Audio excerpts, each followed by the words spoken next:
And that's how we conclude that there must be an entity which brought about all this into existence, but then we have to give that entity attributes, because you cannot talk about any entity without attributes. And that's why we say it. In order for it to create, it must be a willing agent. To create, the ability to create, the intelligence, it must have a will. You cannot say it doesn't, because then it wouldn't make sense for it to bring about into existence this universe. Okay, so that's the most plausible this explanation. Argument has gone to a point where it's like it really is hard to not agree that there is. But as the journey of our argument, okay, we're at a point where it's hard to argue that there's no ultimate creator that's always existed. No, there is. Okay, it's hard not. That's the most plausible explanation. Yeah. At the point we're at now. Good. But what I find tricky now then is like.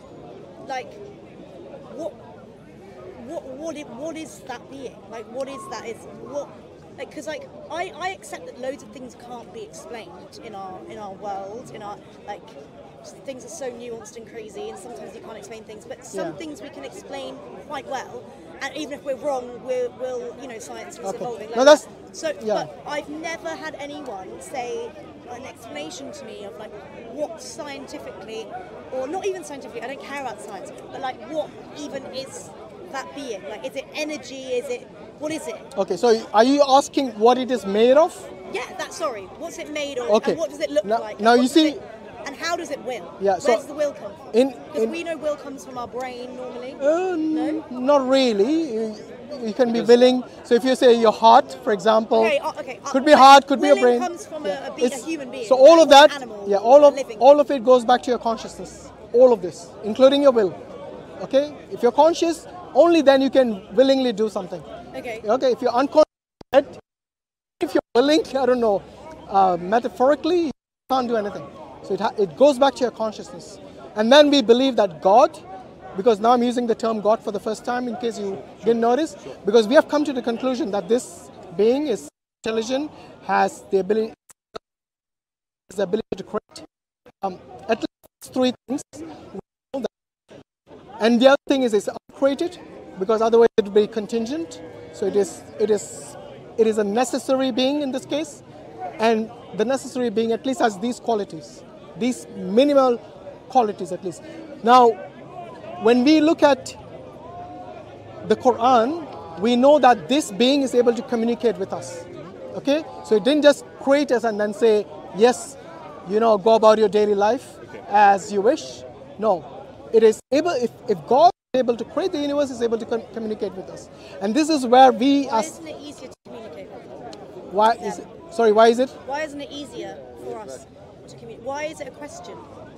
No, why because is it a question for us. Why are we talking about it? Okay. Why don't I know who they exist? Because the reason you haven't maybe looked into it, just like you got the Quran today, maybe, alhamdulillah, inshallah, you'll read it, and then you'll be able to answer those existential questions. That differs. That's what defines us different from the deist. You studied about deism, right? Yes. So in deism, the God is just created everything, and then that's it. Okay, everything else is mechanical in a way. So you want to say something? I was going to say something. Yeah. Sister, we actually believe that you're actually born with that understanding. So we believe, like as Muslims, we actually do believe that you're born believing in God. So we actually think that the reason you're saying that, why is it more clear to me, or why don't I already believe, or why not? We don't think that that's a product of God. We think that simply in the Quran it says that it talks about your natural inclination. We believe in this thing called a fitrah. So your fitrah is your natural predisposition to recognize your creator, to recognize there's a higher power. Obviously, we're not saying kids from Christian families are born and they're saying, I'm Muslim. No.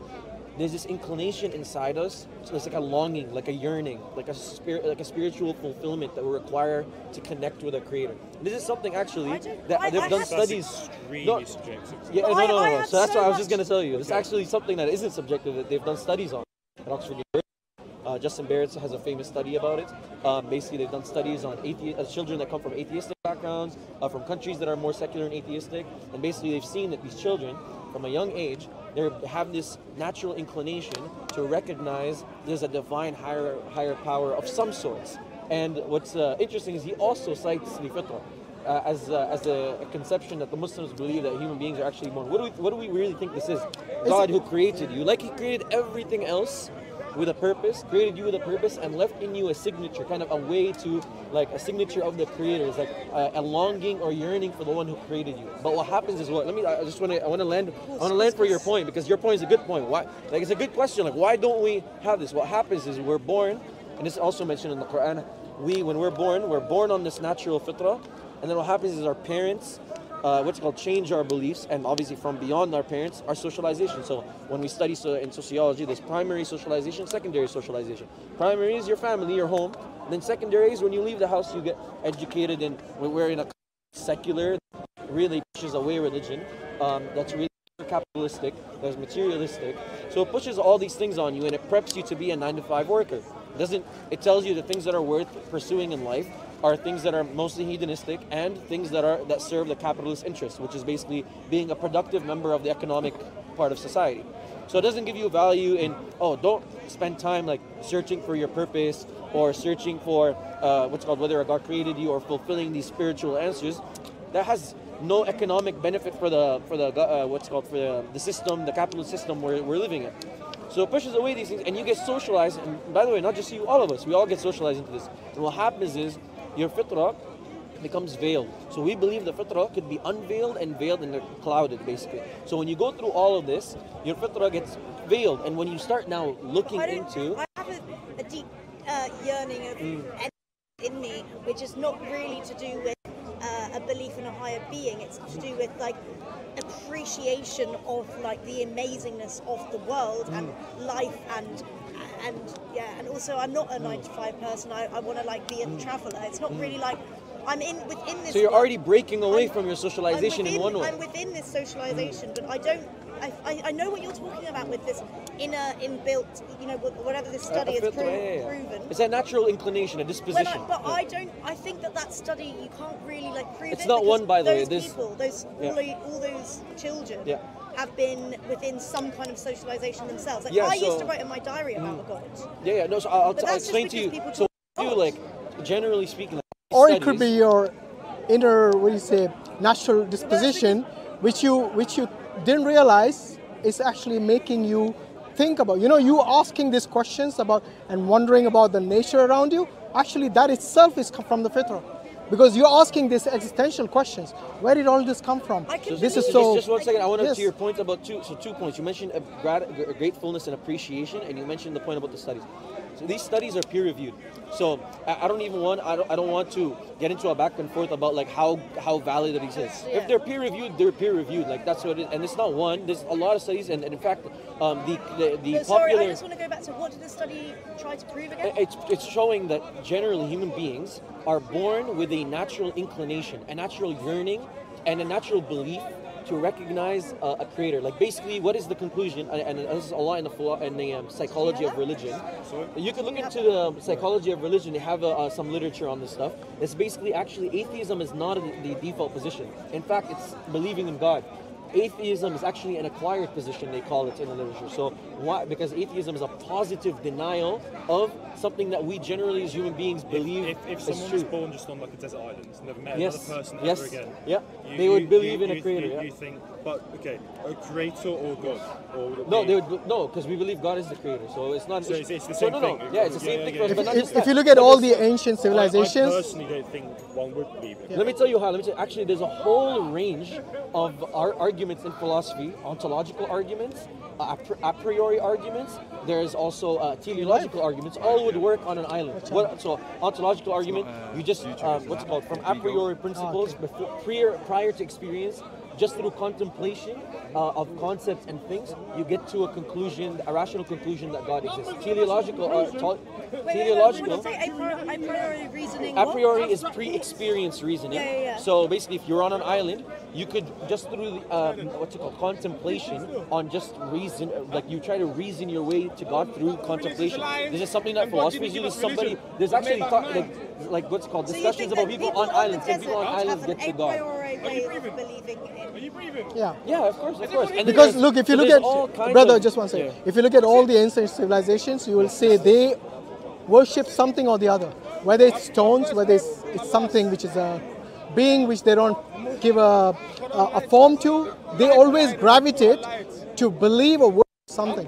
Okay? But many times, like you said, the fitrah, your natural disposition is clouded, and then you might gravitate towards something incorrect, wrong. And it happens through nurture, not through nature, but through nurture, through your family, through your environment, and so on. But then let's go back to what we were talking about, trying to eliminate everything except for this necessary being. Do you believe that there is a necessary being which brought about the universe into existence now? Just really quick, one important point, because you mentioned appreciation. Because we're trying to show you actually what we're trying to ask you to ponder on and accept is actually something you're actually yearning towards closer and closer. Because what did you say? You said, I have this appreciation. I really want to. No, I'll tell you. So, but in the Islamic conception, what we see is actually denying the Creator is the ultimate form of ingratitude. So what you're doing is the opposite. Actually, you're saying, I want to appreciate. You're looking to appreciate. So what you're doing is actually in line of what we're saying to you. Because what we're telling you is accept Islam, become a Muslim, which is what? Accept your Creator and submit to Him. This is the ultimate form. Sorry? Oh, let me. Language is also really weird. I'll tell you why we say submitting. When we submit, we're saying, you gave us everything. That's why it's the ultimate form of gratitude. Because we're saying, look, nothing that we have came about from ourselves. You didn't work for your eyes. You got it for free. You didn't get a receipt for your eyes. You didn't have to pay for it. When you go to the doctor, doctors do stuff for you. You have to pay for it. You pay through it, taxes. I get the NHS here; it's free and stuff. But generally, you're still paying. You're still paying in some sort. You're taking part in society. You're paying in some sort. The point is, you have everything. Your parents, all the blessings you have in your life, this universe that you exist within. Everything that you have is from this Creator. So you submit. What do you mean by submission? Is basically the will of your will is kind of in sync here, because He wants you to know Him and to appreciate His creation, and that's how you appreciate. So you might not be doing it actively, knowingly, but indirectly you are still submitting to His will, because He told you to seek Him and to search for Him by appreciating His creation. Allah says to look beyond the horizon and within yourself so that you know. Yes? Know what? Know that He exists. I still don't understand why. What's the thing called the fitrah? Sorry. Is that? The fitrah. Fitrah. Yes, Fitrah. The fitrah. Yes. Fitrah. The natural disposition, basically. I still don't understand how that is enough to explain why. Oh, no, we're not saying that's enough. No, we're not. I just told you that's an interesting. My question was, okay, so why don't we all, as humans, all just agree that? I gave you the. You know why? We have these things, God gives us the fitrah, but then fitrah could be clouded or it could be unveiled by what? Your socialization and what things you consume and what things you do. Not everyone agrees or believes in God is because their fitrah has become veiled, yes, because of things they've consumed. For example, somebody who consumed a lot of even experiences. Somebody who went through horrible experiences with religious people clouded their fitrah, and then they started doing, for example, very irreligious acts that also clouds your fitrah. Then they consumed a lot of atheistic literature, also clouds your fitrah. So basically, it's a part and parcel with living in a multicultural society where you'll meet people from all walks of life. You also will commit actions. Some of them are good actions that will uncloud your fitrah. Some actions are actually actions that will cloud your fitrah. For example, somebody will tell you, I don't know why I can't connect or seek with God, but then they do ungodly actions. We believe that ungodly actions, of course, they cloud your fitrah, and they cloud in the same way. You know the concept of numbing your conscience. For example, somebody who's trying to seek God but is killing people. You see what I'm saying? So they will have. What about a more realistic? What about a more realistic example? Somebody who's lying all the time. Somebody who's cheating people. Wealth, somebody who's cheating on their wives, any actions that are immoral in the sight of God, and you're doing them, but you're saying you tried to seek God. This will numb your conscience. It will numb your fitrah. I think we probably have done an over fitrah thing here. Yeah. She had a so about no, why good people point. don't But believe. so basically, earlier when I said God is able to communicate with you, that is something that you need to ponder on. Because if God can create this universe, then surely He can communicate with us. And the communication, Allah says in the Quran that God sent messengers and prophets to all the nations of the world. So it's not like He has left us unguided. So the guidance for us is that Quran. And that is what we mean. If you read the Quran, and you ask questions based on that, you'll come to the understanding that this life of ours has a purpose. You know, like everything we have, even your clothes, even your necklace, it has a purpose. Why do we as human beings, who are more complex than anything that you see around, not have a purpose? See what I mean? And this is what we need to align ourselves with. What is the reason we are here for? And what will happen to us? You know, one day we're all going to die. Whether you believe in God or you don't.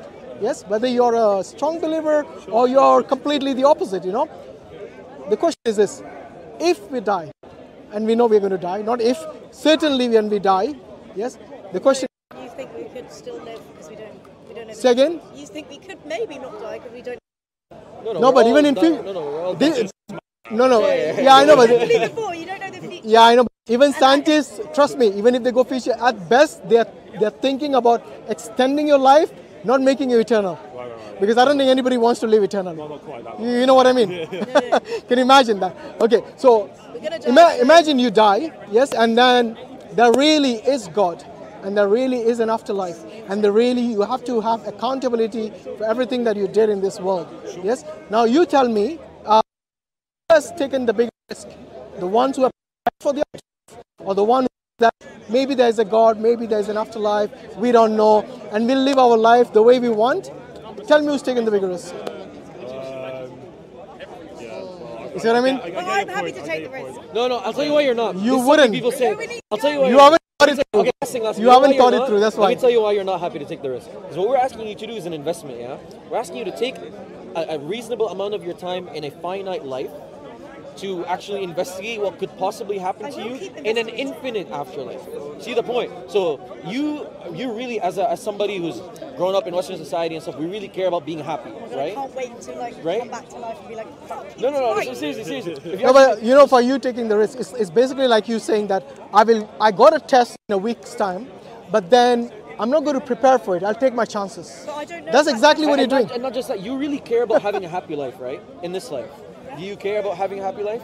Okay, so if you care about having a happy life in a finite life, imagine how much real care you have if there's an infinite afterlife. That's a good argument. I'll think about it. So just keep that in mind. Keep it in We're not mind. asking you to do something unreasonable. We're telling you, look, if you really care about happiness in this life, you're going to care a lot more about happiness in an afterlife. And why you... we're also not... It's not arbitrary that we're telling you look into the Quran. Why? Because like my brother said, what's called throughout history is demonstrable. We have the stories of many people in the past who came and claimed that they've had a revelation from this creator. Now, you could now try going and assessing every single civilization, but you don't need to do that. All you need to do is assess just rationally. The first person you assess is the person that came for you, who claimed to come for you. Jesus said, I've only come for the lost sheep of Israel. Judaism is an ethno-religion. You're not Israelites.